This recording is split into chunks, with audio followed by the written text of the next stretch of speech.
Sunil Subramaniam joining us as well, founder and CEO of Sense and Simplicity. Sunil, how do you play the electricity power theme? Do you play through the ancillaries, through the EPC companies, through the financiers, through the power gen cos? How do you play it?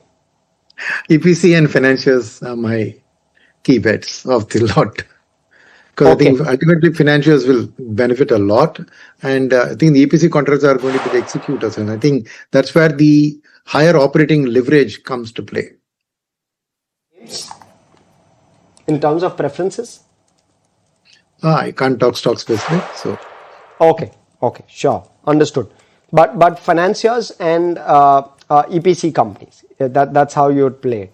Yes. All right. And Sunil, how would you play pharma in this market? Because that's another very interesting play.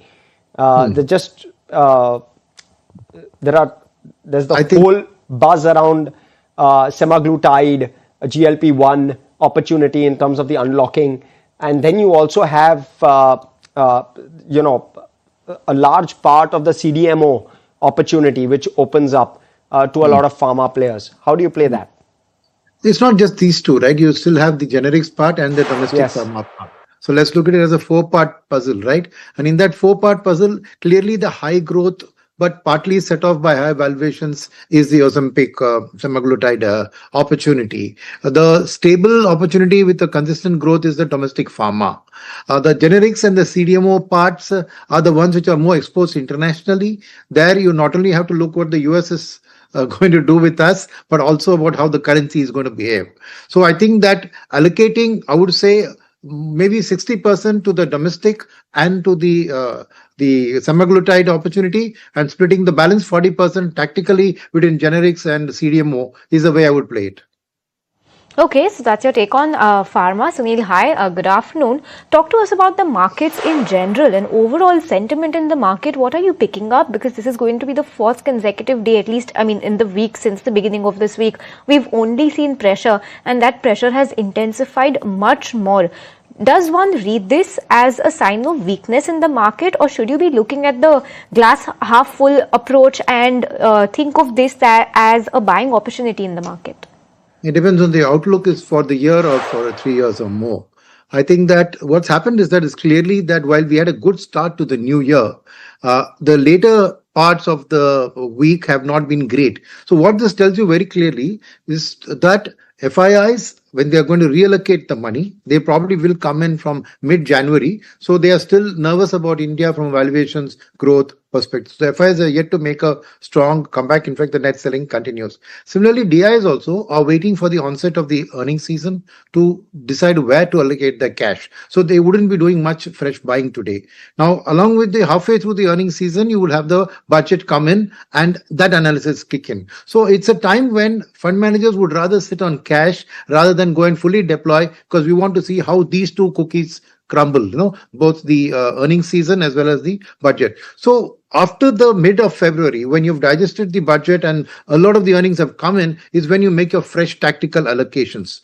Now, that necessarily doesn't mean that the FIs are also going to jump in. For the FIs, there's a lot more at play in terms of looking at the complete earnings season and then taking a call on whether the earnings are justifying our elevated valuations, which are still elevated. So FII return would probably take a little more time for them to understand, because the GST impact, right, will play out even this quarter only in the auto side. It's only with the summer that you will see the consumer durable aspect play out. And people would rather wait and see whether it really leads to a large jump in volumes, and then there will be a real estate play. So since the GST effect is going to play it out through the year, right, people will be keeping tactically higher cash balances and then deploying it. So from the year perspective, I would see it as a year of two halves. The second half will do much better than the first half, but whether that recovery will be enough to deliver a fabulous return this year from equities on a 1 year basis, it's 50-50. So I would say that to remain cautious, to be on the side of large cap for the first half of the year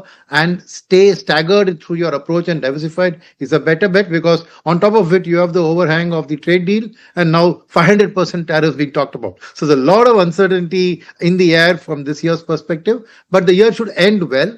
And this year is a year where probably you allocate well and reap the rewards in the following years. So I would say that's why my outlook on the market is, from a short term, it's a very tactical, very nose to the ground kind of a approach for this year. But stick to the longer term stories which are clearly developing from an investment perspective. Okay, so that's the advice on how to approach the market right now. On that note, we'll slip into a very short break. Nifty continues to be under pressure right now, but at least we're floating above the 25,900 mark. 25,940 is where we are at, to be precise. Time for a quick break. More news and updates and more market chatter on the other side.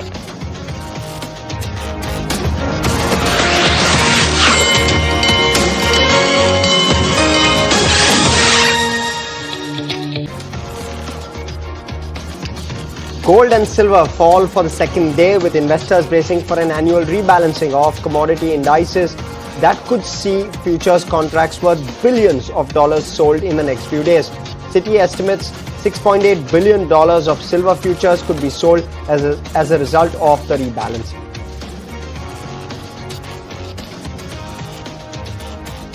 Oil edges higher as traders digest more measures from the US to exert control over Venezuela, including a plan to indefinitely manage future crude sales and the seizure of 2 more sanctioned tankers.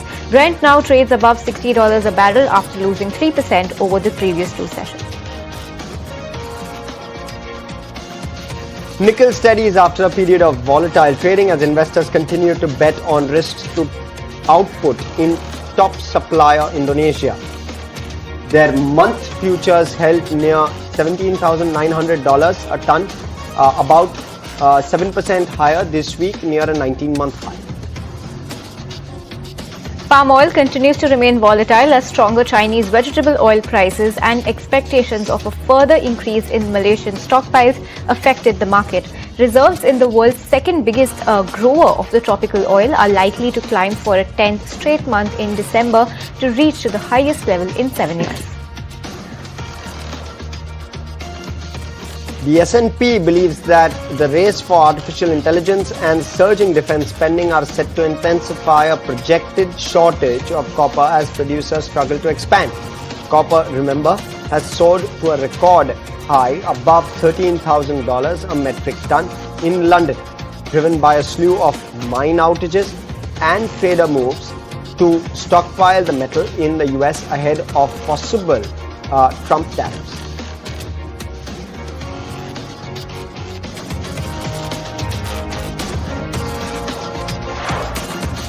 Welcome back to Closing Trades. Let's get a little stock specific, and yes, while the market breadth overall is weak, there are select stocks that are falling on the back of their lock-in period opening. Yesterday that was the case with Meesho, that put Meesho under pressure of 5%. Today it's the case with LG Electronics as well as Kryzac. And of course 5 companies, including those 2, are going to be in focus between today and tomorrow that are going to be seeing their lock-in period opening. So you have Rabinder here with more details on that. Rabinder. Well, sir, today and tomorrow 4 IPO lock-in period is ending. So firstly, let's start with LG Electronics, where LG Electronics today is already under pressure on the back of the IPO lock-in end, where companies were 3-month lock-in for the 2% of equity, translating into 1.52 crore share with an estimated value of 2,203. 13 crore will end today. And apart from this, Kryzac also 6-month lock-in period will end today with 60% of the equity of which is equivalent to 10.49 crore shares valued at 2,969 crore. And remember that yesterday Meesho was also under pressure on the back of their IPO lock-in period, and where Meesho was down 5% with a lower circuit yesterday's trading session. And if we talk about the 2 stocks that can be in focus tomorrow on the back of their IPO lock-in, first is Nefrocare Healthcare Services, where company will see a IPO lock-in and of 2% of the equity, which translates to 0.19 crore shares with approximately 92 crore. And also on January 9, the Bansal Wire Industry will see a IPO lock-in expiry of 20% of the equity, amounting to 3.13 crore share with a value of 970 crore. So back of this tomorrow, this both stock can be in focus: Nefrocare Health Services and Bansal Wire. Okay, thank you so much for that, Rabinder. Arpit, let me come to you with regard to a Hudco. The stock is down 4%. Talk to us how this one is looking like on charts. If we see overall the broader market, we have seen quite sharp sell-off across the broader market. Now, talking about the overall Hudko charts on weekly setup, the stock is broadly trading in a range between 205 to 240 levels from last almost 6 to 8 months. On the immediate basis, if we see the stock has given a breakdown below its short-term moving averages. And look at the setup wise, the next support is around 2010, 205. So overall, sense is that the bias would be negative. On the immediate side, 224 would be a hurdle zone. On the downside, the weakness can be seen toward 205, 208 levels. So overall, a kind of a sell on bounce counter with weakness around below 228 for a downside move towards 206 levels. Okay, so that's on Hudko. Kunal, talk to us about some of the top losers that we're seeing in the market today. Signature Global and BHEL, both down 10%. In fact, Signature Global is down about 11% as we speak. Good time to enter into any of these stocks? So not for Signature Global, because the stock has confirmed a fresh multi-year breakdown. I think it's broken below the 2025 lows. That low was around 988 levels thereabouts. Today the stock has made a fresh low of 950. So, and that too on the back of much higher volume. So this could probably be an indication of a fresh trend on the downside for Signature Global. But I think BHEL could be an interesting case. I'm not sure why the stock has reacted by this 10 to 12% on an intraday basis. But then on the short-term charts, I think 260 is a good support point for BHEL. In case if the stock happens to come back to that kind of a territory, I would believe it's a good zone for a contra buy. Okay, so that's on BHEL and Signature Global both. What about, Arpit, talk to us about the move that we're seeing on the flip side on some of the other real estate counters that are doing well for themselves. Sobha is one of them. We've seen positive updates coming in from this company as well. Talk to us about how Sobha and Oberoi Realty, the only other name from this index that's shaping up in the green. Now, Oberoi Realty has also seen its fair share of volatility in the recent past. Is there any strength on the charts of Sobha and Oberoi? If we see overall the reality index from last almost 6 to 8 months, it has gone into a sideways corrective phase. Now talking about chart structure of SOBA particularly, if you see the setup on the monthly SIP, definitely very huge consolidation is going on in SOBA from last almost 6 to 7 months between 1440 to 1750 levels. Relatively in market carnage, the stock is still holding well and it has taken support near its around 50 DEMA, negating the formation of lower highs. So definitely a risk reward is favorable at this junction with crucial support around 50-20 levels. The stock can head towards 1580-1640 levels. If we talk about Oberoi Realty, relatively Oberoi Realty has been underperforming from last couple of months. However, look at the weekly setup, it is trading in a broader range between 6050 to 1750 levels. So I think a sense is that compared to both the counters, Showa Realty is definitely better placed, and we can see much more better upside towards on the higher side for Showa Realty. However, for Oberoi Realty, the next upside hurdle would be around 1770 levels. On the downside, 1680 is the support zone.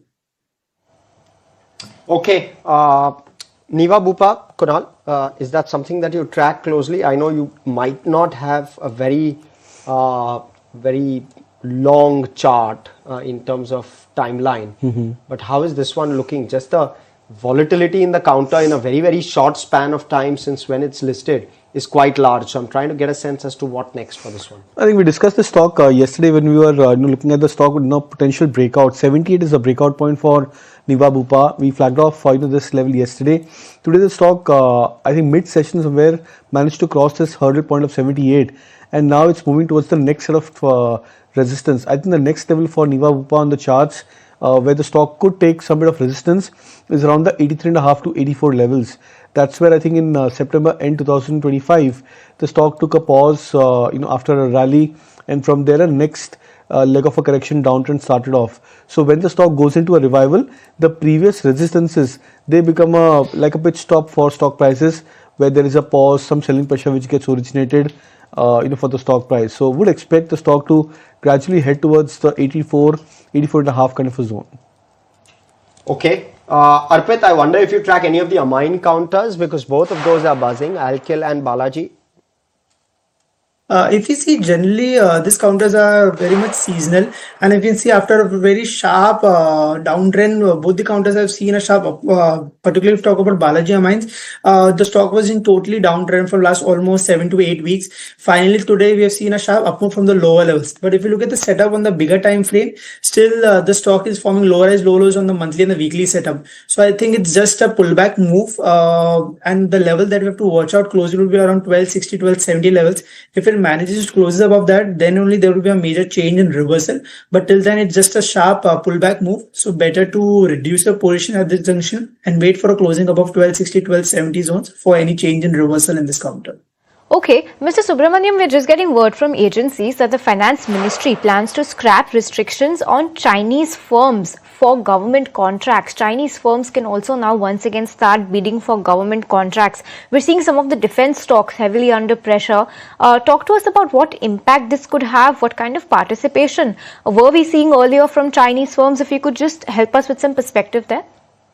I think that basically it's a question that India's largest imports is from China. Okay, we already had a very long trade relationship with China. The Galwan episode and everything made us to put a lot of curbs and everything. And the second aspect is that the Chinese always have a tendency to dump stuff at low cost and make domestic industry less competitive. So these were the facts that were basically both the political and economic reasons that had driven a softer thing, a harder line on China. So now I think in the context of the realigning forces, with India being the chair of the BRICS, right? I think that some kind of a realignment and treating the political aspects separate from the economic aspects, but making sure that we can take advantage of the Chinese technology. The Chinese are far more advanced on AI and technology than us. And of course, they also have large volumes which give them benefits of scale. So I think in a tactical way, this shows a very pragmatic approach to the government that will allow them into some sectors where it can be a win-win in terms of the fact that we get semi-finished parts from them, finish it in India and export of India, especially in the context of the trade agreements India has signed with other nations, right? In order to supply those goods in a competitive price. I think some level of Chinese involvement, pharma, for example, you mentioned defense, but pharma also is a very key part where a lot of APIs come from China. So I think this shows that the government is making a more pragmatic move towards a realignment between the BRIC countries, and China happens to be obviously a very big part of that. So certain aspects of the domestic industry would naturally feel the heat and the pressure because their supply could be substituted with the Chinese supply. But on the larger context, I think our exports and everything could see a massive boost if we increase these kind of Indo-Chinese partnerships. And like they say, a very colloquial way to say, the elephant and the tiger have to learn to dance together. Or the dragon, if you want to use the word dragon. The elephant and the dragon have to dance together if they are to take advantage in this new Trump world. All right. We'll see how much they can manage to do that over the next 3 to 4 years, Sunil. Kunal, with regard to some of the metal counters, those have been under quite a bit of pressure today. GMDC, Hindustan Zinc, NMDC, JSPL, Hindustan Copper are 5 out of the top 6 losers on the Nifty 500 index today. A possible advantage that one can take of the kind of move today? Not really. I think it's better to wait because for the metal sector over here, because this is the first time when we've seen aggressive selling which is happening for the metal counters and for these select names. And generally we've seen that this could probably indicate that there's been profit booking first and then a mean reversion of sorts which could take place into the entire sector. And metal stocks in the metal sector have done phenomenally well from the December lows. I think the Nifty Metal Index was almost at 10,000 kind of a levels, moved up towards 11,500, 700 marks. So almost like a 15 to 17% jump in the metal prices in the metal index in the last 1 month approximately. So you're seeing some sort of a cool off which is happening into the metal index. Maybe another 3% to 5% cool off on the entire index is something which you can expect. So something which almost happened exactly like for the IT index, when the IT index moved into a strong uptrending mode. Post that, after a certain period of time, there was almost like a 5% to 6% kind of a broad correction for the index. Something similar is what I would expect for the Nifty metal index over the next maybe 1 or 2 weeks. So just wait and watch for the next couple of days. The price correction intensity has to cool down for these stocks to show signs of bottom formation. So we need to wait out for that point. Okay, so that's the take coming in. But shifting focus, we caught up with the management of Senco Gold and Diamonds, Mr. Suvankar Sen, the MD and CEO, to understand the kind of growth projections for the longer term. Because in their quarter 3 update, they did say that for quarter 4 and for FY26 overall, they're very confident of achieving the 25% plus growth on the financial year basis, which is a which is a hike in their guidance that they had provided earlier. Let's go across and listen in to what's driving the conviction. The sustainable growth rate, I think, is about anything between 20 to 25%. And if you look at, you must look at a long term. So, if we look at the correct perspective, the Q2 growth was about single digit, 8-9%. So it is somewhat that the consumers were in a wait and watch, and Q2 with all the GST decisions, the weather, and the festivities that will start from October, I think consumers were in a wait and watch, and you have to see it all together. So if you look at the YTD 9 months at 30%, that is more of something that should be in the mind of the investors, and I think a 20% plus is the kind of growth rate that one should look at. And going forward, assuming that Jan, Feb, March, we have Valentine's Day, Women's Day, the wedding seasons continue to happen, I think that is what is giving us the confidence that a growth rate about 20 to 25% will continue for the upcoming quarter as well. Okay, Arpit, if I can come to you with regard to some of these jewelry-related plays, a Kalyan, a Titan, a Senco. How would you look at these on charts? Any of them which really stand out to you? If we see overall from the gold finance space, as we have already discussed, the Titan would be a preferred pick. So as the market theme is, it's better to stick with the heavyweights, as there is definitely a lot of volatility in the mid cap and small cap space. So Titan would be a preferred pick within this space. Looking at the chart specific, a very strong range breakout on the monthly scale above 3900 levels after almost 24 months. The structure of higher highs, high lows is intact. Though we have seen yesterday gap up opening, but the good part is that it is holding to its life high territories. And from here on also, our setup is from next 3 to 6 months perspective. Definitely the stock can head towards 4500, 4600 level positionally. So Titan would be a preferred pick within the entire space, given the nature of the stock along with their setup wise. So it's a very strong setup with major support around 4000. The stock can head towards 4500, 4600 levels positionally. Okay. What do you make of some of the IT names on charts? Again, Tech Mahindra, TCS, and Oracle, a Wipro, all down 2.5% plus. Yeah, today these stocks are down, almost reversing what they gained yesterday. Yes. But then they're still above their short-term support levels. So I think the Nifty IT index made a low 3 or 4 days back, or maybe start this week at around 37,300 levels, 365 to be precise in the spot zone. We are trading with a margin of almost 2 percentage points higher from that zone for the IT index, or maybe 1.5 to be precise at current levels. So till the time those supports are not broken, we may expect that this could just about be a zone where the markets are under pressure. And today all stocks, majority of the all sectors and majority of the stocks are into a selling spree. So I think that could be a pressure on that. But till the time those lows or the critical supports are not broken, we may expect the trend to continue on the upside. Okay, we have an update coming in from wire agencies wherein we understand that the High Court has upheld Power Grid's move to ban KEC International from taking tenders for 9 months. Remember, a few weeks ago we did hear this, wherein KEC International said that Power Grid has barred them from bidding for any tenders for 9 months, and today the High Court has upheld this move. Very negative for KEC International, a 4% drop on that stock. The High Court is going to be hearing KEC International's plea on this matter on the 19th of this month. So it's going to be a very crucial development to watch out for. So yes, big cut coming in on KEC International. But that's on it. Let's shift focus and talk about some other sectors that have been in focus quite recently. Mr. Subramaniam, what is your take on the auto space right now? A 1% cut today, but the auto sales number for the month gone by have been very robust. Do you believe the quarter 3 earnings are going to be as good?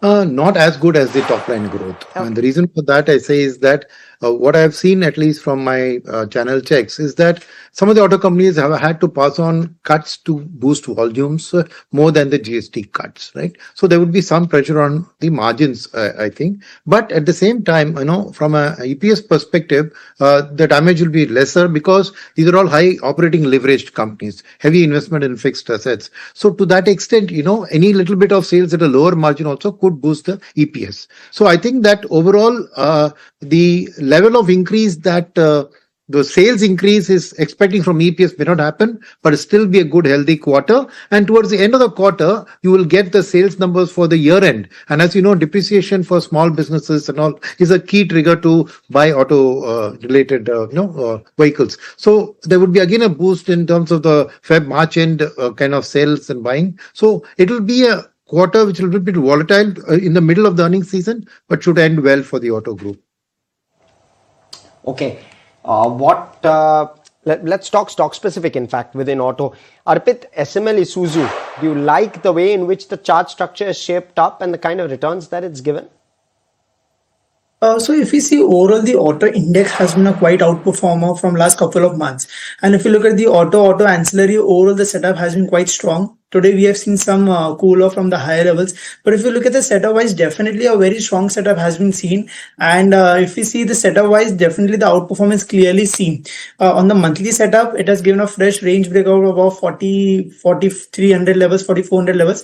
And look at the setup wise, in spite of market turmoil, the stock is holding well. So look at the setup wise, a very strong base is formed near around 4,100, 4,200 levels, and the stock can definitely head towards 4,700, 5,000 levels positionally. So I think with the key support around 4,100, the positions can be hold for an upside move towards 4,700, 5,000 levels positionally. Okay, so that's the take on SML Mahindra, earlier known as SML Isuzu. But shifting focus, I just want to take a look at some other stocks that are buzzing in trade today. On the flip side, even though there are very less number of stocks that are in the green right now, it's India Cements that has seen a very sharp uptick, a 4.5% uptick on that one. Soba Trident we've spoken about. Zensar Tech, you have Fact, Ipca Labs, IDFC First Bank, Dixon. These are some of the names that are shaping up well right now. Kunal, on the charts, any particular take on Ipca, IDFC First, Dixon? They're holding up quite well. Yeah, so IDFC First Bank is something which I picked up as a BTSC trade because this seems to be a move which indicates that the last 3-4 days of that slight underperformance IDFC First Bank had, I think that could now get covered up. So we could be looking at a potential minor uptick. I will not call it as a breakout given the context of the market, which has been very, very volatile today specifically. Ipca Labs also I think is showing signs of a revival of sorts. The stock is confirming breakout. The previous highs 1540, 1535 was the previous high for Ipca Lab, and that too on the back of some higher volume. So after a gap of almost 1.5 odd month, the stock has managed to make a comeback and broken past about that candlestick high which it had made in the month of November mid for Ipca Lab. So that's a chart which looks attractive so far, but we'll just need to be a little bit more alert with respect to the overall market volatility, because if this is the kind of behavior the markets exhibit over the next couple of days, then there could be a point that many of these potential breakouts could probably fail and these stocks may go back into a reversal mode. Okay. Mr. Subramaniam, from the financial space, is the focus still on PSUs and PSU banks? Do you believe that they are still poised to outperform the private sector banks, or do you believe that we could see some churn internally? We could see some churn internally. I think the budget is a key trigger there, because whether PSU bank mergers are in a big way going to be announced or not is an important event to watch out for on the budget. The second is that if you look at the GST play out, right, the initial half of the year is going to be auto and consumer durables, and the EMI related financing there is more of a private bank NBFC space. So you're not going to see huge credit growth from the PSU banks in the first half. Will be made up in the second half as you move into reality in terms of the housing sector, as well as then you move into the capex cycle starting. So again, my view is in the first half, private sector banks and NBFCs will do better, and in the second half, PSUs will again gather pace. PSUs still have a valuation gap with the private sector banks on their side. So even if you allocate PSUs starting from now, you still have a margin of safety. You can continue to accumulate, but expect a real bounce only in the second half of the year. Very interesting. Okay. Kunal, let's start closing, and let's start closing in a positive note. Eternal, 1.25% higher on a day like this? There are not many positives. India VIX is up. 7%. Is that a positive is the question? So if he's looking at only the percentage gains, then yes, maybe. But Eternal is genuinely up. So trying to get a sense. Yeah, so I think on the short-term chart, this could probably be a point where many of these stocks which have been beaten down earlier, they get a more of a reprieve rally. Where you see these stocks bouncing back, money being moving out from these stocks to some other name, such. So I believe that could be a case where you might see Eternal moving up higher. But the structural charts for Eternal are still on the negative side. I would actually expect that the stock may bounce back towards 290, 295, but that actually could open up a good shorting opportunity for medium-term traders. So one has to be very careful over here which leg and how much time frame or the short-term aspect one needs to participate on. If you're looking at this as a very, very short-term play, then yes, you might expect the bounce back towards 290, 295. But on the medium-term charts, the trend is definitely on the downside for Eternal. Okay, so that's the take on Eternal. About 2 minutes left. Mr. Subramaniam and Arpit, thank you so much for your time today. We'll start winding down for the day and let's take it across to Ashesha to do the same. Ashesha, very negative day for the market today indeed. Well, yes, it was complete carnage on Dalal Street today. Nifty is ending nearly 275 points lower for the day, below that 25,900 mark. It broke that 26,000 and now it is ending below that 25,900 mark. Let's also put the spotlight on Nifty Bank. That was also under equal pressure today. Nifty Bank should come up for you on your screens. That one shared nearly 353 points, although that was outperforming as compared to Nifty. But despite that, 0.6% lower for Nifty Bank as well. Metal stocks clearly were under acute pressure today. Something like Hindalco was down 3.5%. Remember, Hindalco was the biggest loser on the Nifty 50 index, followed by Tata Steel, JSW Steel, JSPL. All of these stocks, in fact, Hindustan Copper and Hindustan Zinc were also declining anywhere between 3 to 6% in trade today. So clearly, we have seen a lot of pressure on all of these metal stocks in trade today. Let's also talk about some individual stock buzzers that were buzzing based on news. Balaji Amines, let's put the spotlight on that one. The stock was bucking the trend in an otherwise weak market. The stock is ending 15% higher in trade today, after the company said that they have received eligibility certificate under Maharashtra government's package scheme, and this will give them incentives totaling to about 260 odd crores. That stock ending 14% higher for the day in an otherwise weak market. Misho, meanwhile, the stock was under pressure for the second consecutive day today. Nearly 2% equity lock-in opened yesterday. The stock ended 5% lower yesterday. Today also ending the day with a cut of nearly 4.5%. Something like Hindustan Zinc, remember silver prices are off nearly 10% from the record highs. And of course, we have seen a lot of selling pressure in global commodity market. That is also the reason Hindustan Zinc is ending 6.5% lower in trade today. VATech Wabag on the back of brokerage report that came in from BNK Securities, where they initiated coverage with a buy rating. 2208 is the target price, 1% higher for that counter. But remember, all of these export-oriented sectors and stocks were in focus ahead of that Trump tariff court ruling that is expected later tomorrow.